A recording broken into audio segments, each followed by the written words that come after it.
नमस्ते।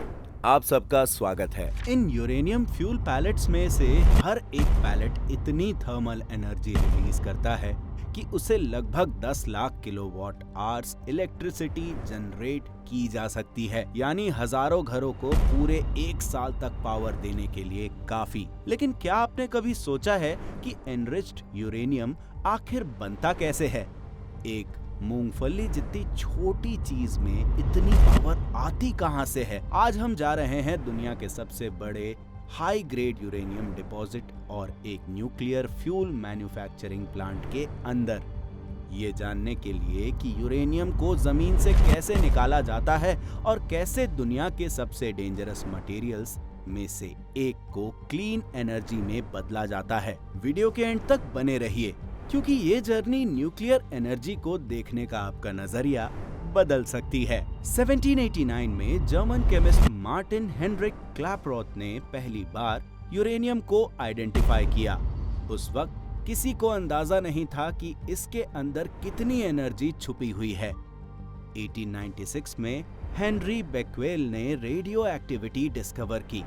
इस डिस्कवरी ने मैरी और पेरी क्यूरी को इंस्पायर किया और उन्होंने रेडियम और पोलोनियम जैसे रेडियोएक्टिव एलिमेंट्स डिस्कवर किए। 1932 में जेम्स चैडविक ने न्यूट्रॉन डिस्कवर किया।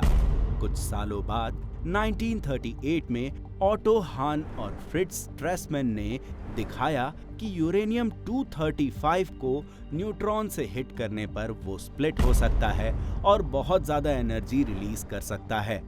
नेचुरल यूरेनियम में लगभग 99.3% यूरेनियम 238 होता है और सिर्फ 0.7% यूरेनियम 235।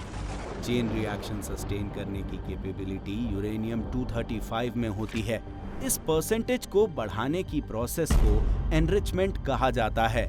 वर्ल्ड वॉर 2 के दौरान अमेरिका ने मैनहट्टन प्रोजेक्ट शुरू किया।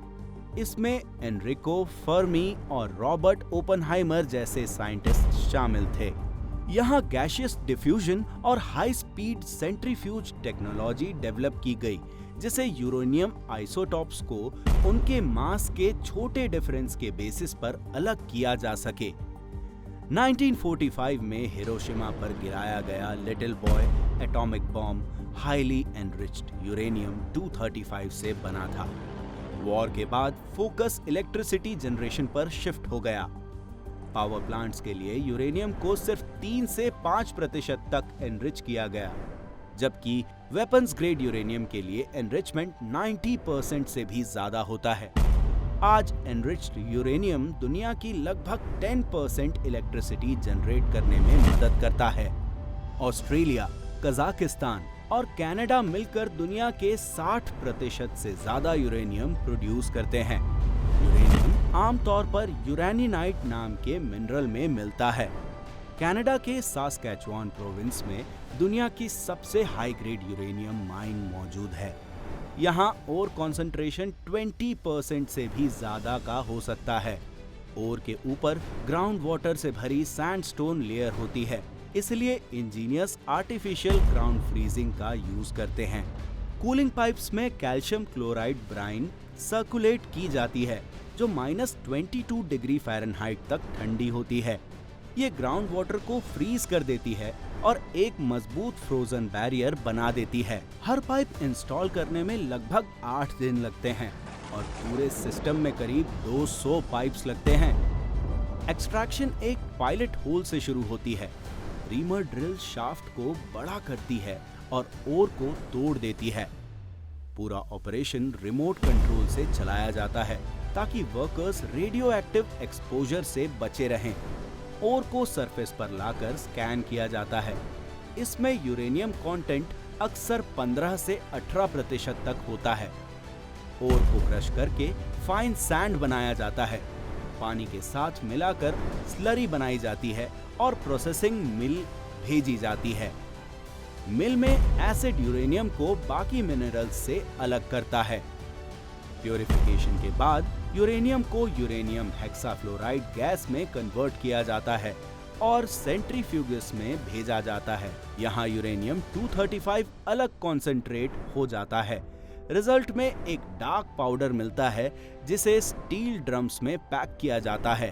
फ्यूल मैन्युफैक्चरिंग फैसिलिटी में यूरेनियम को यूरेनियम डाइऑक्साइड पाउडर में कन्वर्ट किया जाता है। हाइड्रोलिक प्रेशर की मदद से इस पाउडर को छोटे सिलेंड्रिकल पैलेट्स में कंप्रेस किया जाता है। एक पैलेट में लगभग 1800 पाउंड कोल या 150 गैलन ऑयल के बराबर एनर्जी होती है।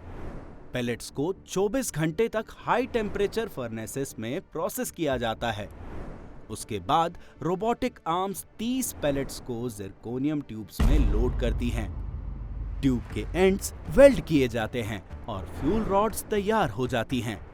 37 फ्यूल रॉड्स मिलकर एक फ्यूल असेंबली बनाती हैं। फ्यूल असेंबलीज रिएक्टर कोर में लोड की जाती हैं। जब न्यूट्रॉन्स यूरेनियम 235 एटम्स से टकराते हैं तो फिजन शुरू हो जाती है। एटम स्प्लिट होते हैं, एनर्जी रिलीज होती है और नए न्यूट्रॉन्स निकलते हैं। ये चेन रिएक्शन लगातार हीट जनरेट करती रहती है। रिएक्टर को 6 फुट मोटी रेनफोर्स्ड कंक्रीट वॉल्स प्रोटेक्ट करती हैं। अगर टेम्परेचर या प्रेशर डेंजरस लेवल तक पहुंच जाए तो रिएक्टर ऑटोमेटिकली शट डाउन हो सकता है। जनरेटेड हीट पानी को स्टीम में कन्वर्ट करती है।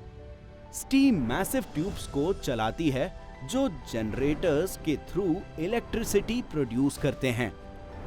हर जनरेटर 750 मेगावाट से ज्यादा इलेक्ट्रिसिटी प्रोड्यूस कर सकता है। ये लगभग 5 लाख लोगों की एनर्जी नीड पूरी करने के लिए काफी है।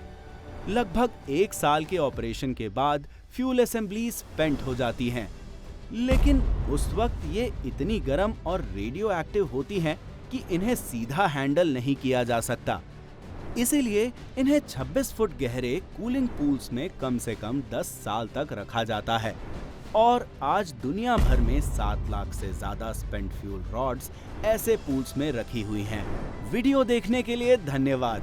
अगर आपके पास नेक्स्ट वीडियो के लिए कोई सजेशन है तो कमेंट्स में जरूर बताएं।